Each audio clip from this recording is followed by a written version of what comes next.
Hello students. जी sir. इस समय paper चल रहे हैं सीटेट के, तो हम आपको भी बताएंगे कुछ महत्वपूर्ण बिंदु इनके द्वारा।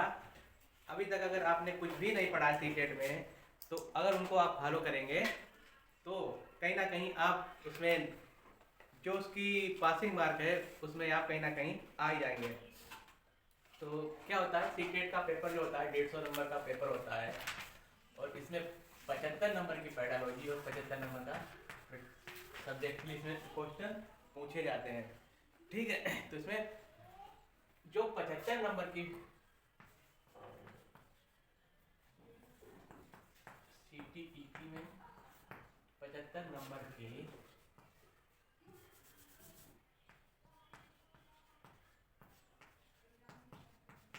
75 नंबर की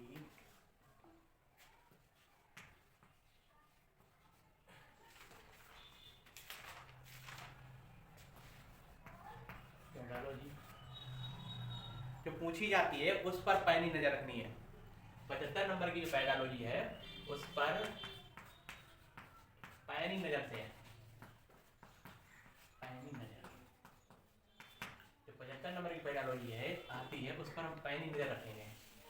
मतलब कुछ ऐसी टिप्स हैं, कुछ ऐसी बातें हैं जिन्हें अगर हम फॉलो करेंगे तो कहीं ना कहीं जो क्वेश्चन पूछे जाएंगे उन्हें कहीं ना कहीं हम ठीक कर जाएंगे। तो पहले आता है कि बच्चा सर्वप्रथम होता है और अध्यापक बाद में। पहला इसका एक टिप्स है, पहली टिप्स है कि बच्चा सबसे पहले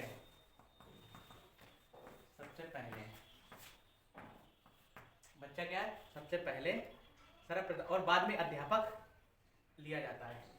बच्चा सबसे पहले और बाद में अध्यापक।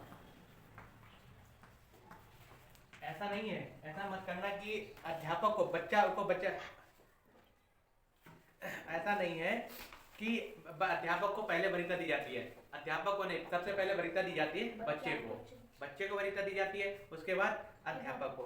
अगर बच्चा को बचा लिया, अगर आपने बच्चा को बचा लिया, अगर आपने बच्चा को बचा लिया,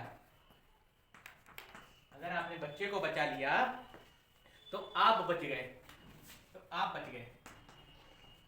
आप बच गए।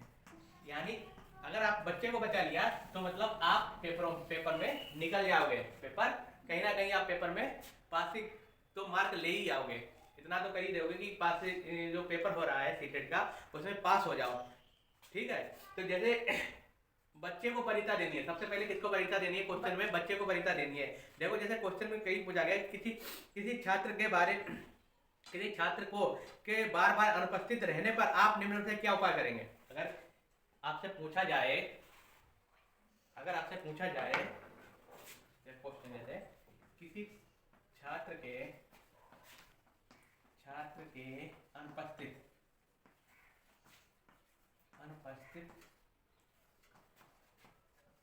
रहने पर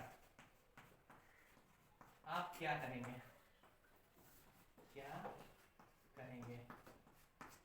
जैसे क्वेश्चन में पूछा जाए कि किसी छात्र के अनुपस्थित रहने पर आप क्या करेंगे, तो ऑप्शन में यार कहीं पूछा जाए कि उसके बारे में कक्षा में छात्रों से पूछेंगे, कक्षा में अनुपस्थित रहने के सही कारण का पता लगाएंगे, या आता है इस ओर ध्यान नहीं देंगे, इस ओर ध्यान देना कोई आवश्यक नहीं समझेंगे, या उस छात्र को दंड देंगे। तो यहाँ पर सबसे बेस्ट जो आंसर होगा, क्या करेंगे कि उसके बारे में जो क्या करेंगे, जो अनुपस्थित रहेगा तो उसके सही कारण को पता करेंगे हम।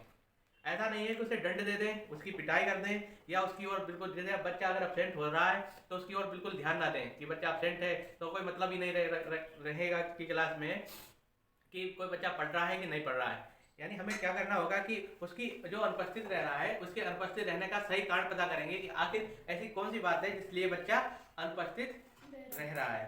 फिर आती है नंबर 2 टिप्स आती है,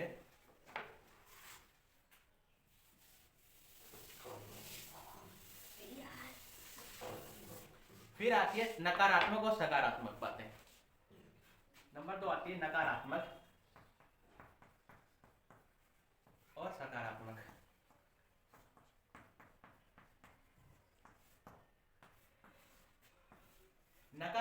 बातों को, जो भी बातें हैं नकारात्मक तो बिल्कुल सोच ही नहीं सकते हैं। जो भी सोचना है हमें सकारात्मक सोचना है, पॉजिटिव सोचना है। बच्चे के लिए जो भी सोचना है पॉजिटिव ही सोचना है। तो यहाँ पर जितने भी नकारात्मक जो भी पूछा जाएगा वो सारे गलत करना है और सकारात्मक में सही करना है। तो नकारात्मक मतलब ऐसा ऐसा नहीं कि जैसे सोचा जाए कि एक क्लास में ये बच्चा नहीं कर सकता है, ऐसा नहीं है। हर बच्चा अपने उसमें विशेष होता है और हर बच्चा कुछ ना कुछ कर सकता है। इसलिए उसे ये नहीं कहना चाहिए कि ये बच्चा कुछ नहीं कर सकता, इसे नहीं पढ़ाएंगे, या ये बच्चा भी ये नहीं जानता है तो इसे कुछ नहीं हम पढ़ाएंगे या कुछ वो नहीं करेंगे, ऐसा नहीं सोचना। हमें क्या करना है कि सभी को साथ लेके चलना है, सभी को साथ लेके चलना है, सभी को साथ लेकर पढ़ाना है। तो वहां पर नकारात्मक तो बातें बिल्कुल भी जहां पर पूछा गया वो 100% ही, वो 99% मान के चलो 99% वो क्वेश्चन गलत ही होगा। और हमें सकारात्मक बातों की तरफ ज्यादा देखना है, सकारात्मक बातों को ज्यादा फॉलो करना है। फिर आता है नंबर 3 आता है कि जैसे बड़ा आंसर। अगर क्वेश्चन में कहीं पर कुछ भी समझ ना आ रहा हो,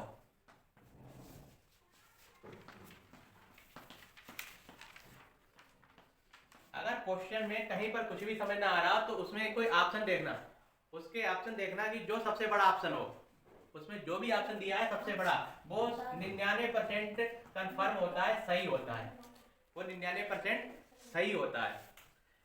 बड़ा आंसर अगर कहीं पर कुछ ना समझ में आए तो देखना सबसे बड़ा आंसर जो भी होगा वो 99% सही होता है आंसर। फिर आती है पेडोलॉजी में कुछ बातें टेक वर्ड है, कुछ बातें टेक वर्ड जो उन क्वेश्चनों में जो आंसर दिए होंगे ऑप्शनों में वो दी होंगी, और कहीं ना कहीं अगर वो वर्ड दिए हैं तो वो लाइन जो भी पूछ रहा है वो जो लाइन में दी हो वो कंफर्म सही होते हैं, 100% सटीक है। Take word, take word, take word का बहुत ही, अगर इन्हें आपने 3-4 बार लगातार ठीक से पढ़ लिया तो कहीं ना कहीं आप 75 नंबर की पेडालॉजी में 50+ की करने की गारंटी तो हम ही देते हैं। 50+ कहीं ना कहीं आप करके जाओगे। तो इसमें टेक वर्ड में जो पॉजिटिव वर्ड होते हैं,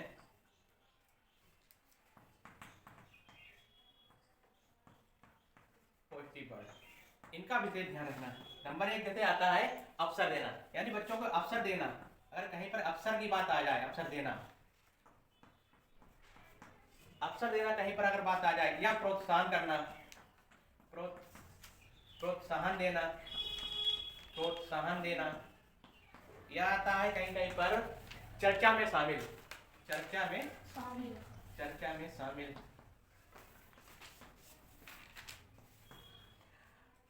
शामिल करके चर्चा में शामिल करना, या सीखने को देना, चर्चा में शामिल या सीखने को देना, सीखने को देना, सीखने को देना। फिर आता है सृजनात्मकता, सीखने को देना। फिर आता है सृजनात्मकता, सृजनात्मकता, सृजनात्मकता, सृजनात्मकता। और फिर आता है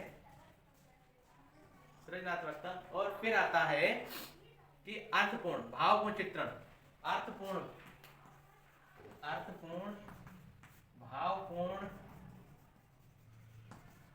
भावपूर्ण चित्रण, अर्थपूर्ण भावपूर्ण चित्रण, और कारण का पता लगाना, कारण का पता लगाना, कारण का पता लगाना,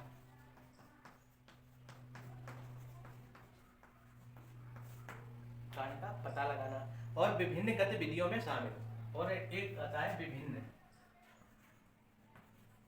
विभिन्न गतिविधियों, विभिन्न गतिविधियों में शामिल,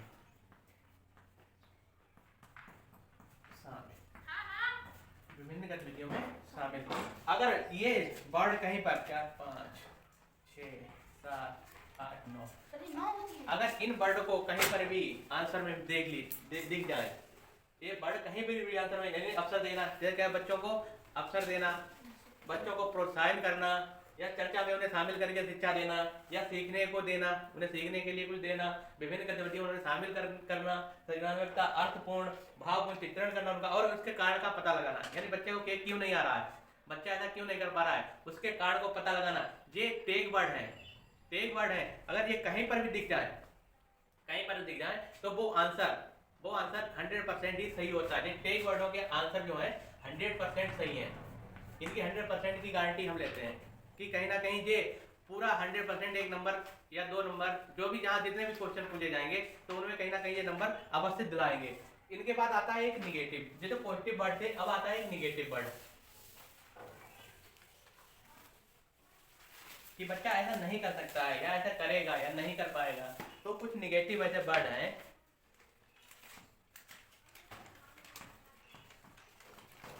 निगेटिव वर्ड। जैसे निगेटिव वर्ड आता है कठोर नियम।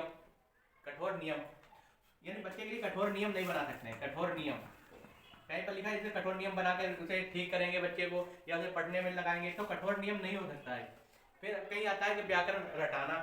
व्याकरण व्याकरण को रटा नहीं सकते हैं। व्याकरण को रटा नहीं सकते हैं, समझा सकते हैं। व्याकरण को और कंठस्थ करना मतलब किसी को रटाना, कंठस्थ याद कराना, कंठस्थ करना, उसे समझाना। अगर समझ गया बच्चा को तो वो कभी नहीं भूलेगा। कंठस्थ करना। फिर आता है व्याख्या करना। व्याख्या करना, व्याख्यान करना, व्याख्यान व्याख्यान व्याख्यान है व्याख्यान, व्याख्याएं करना, व्याख्याएं करना या वर्णन करना। किसी का कार्य को वर्णन नहीं कर सकते हैं। वर्णन करना या दंड देना, पीटना, ये कुछ नहीं शब्द होने चाहिए।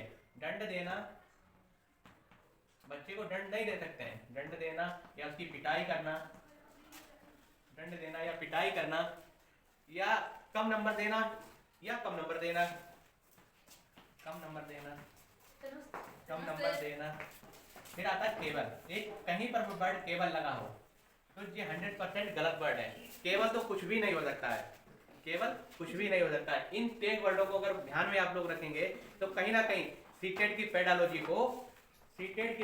को अच्छे नंबरों से गेन कर जाएंगे। अगर आपने कुछ भी नहीं पढ़ा है तब भी कहीं ना कहीं आप सीटेट का पेपर ले जाएंगे। और लास्ट में निर्धारित कुछ चैप्टर रहते हैं जिनसे कहीं ना कहीं क्या बहुत कुछ पूछा जाता है। जैसे आता पियाजे। पियाजे के बारे में पढ़ के जाना है थोड़ा डीप में। फिर आता कोहलबर्ग, पावलाव और वाइगोत्स्की, पावलाव और वाइगोत्स्की। इन वैज्ञानिकों के बारे में इन्होंने क्या बताया है, क्या नियम दिया है, क्या कहा है, अगर इनके बारे में पढ़ के जाओगे तो कहीं ना कहीं आपको कहीं ना कहीं 4 से 5 नंबर आप लेके आओगे। और फिर आता है एनसीएफ 2005, एनसीएफ 2005 जी 10 से 12 नंबर की पूछी जाती है। 10 से 12 नंबर एनसीएफ 2005 के बारे में पढ़ लेना। और कुछ चैप्टर है जैसे मूल्यांकन, बुद्धि, अधिगम, मूल्यांकन, बुद्धि, अधिगम।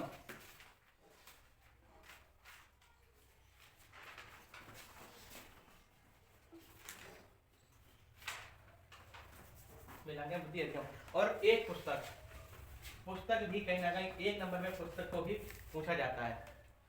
पुस्तकें अगर जो आपको बताया गया है इस वीडियो में, अगर इतने को आपने अगर फॉलो कर लिया तो सीटेट का पेपर है, सीटेट का जो पेपर है आज चल रहा है, जो इस समय हो रहे हैं पेपर, तो कहीं ना कहीं आपने अगर कुछ भी नहीं पढ़ा है, कोई भी अगर तैयारी नहीं हो पाई है, ठीक से आप उसका पढ़ नहीं पाए हो, तो इन अगर बातों को फॉलो करेंगे, इन बातों को अगर याद रखेंगे तो कहीं ना कहीं आप पेपर में अच्छा स्कोर कर जाएंगे।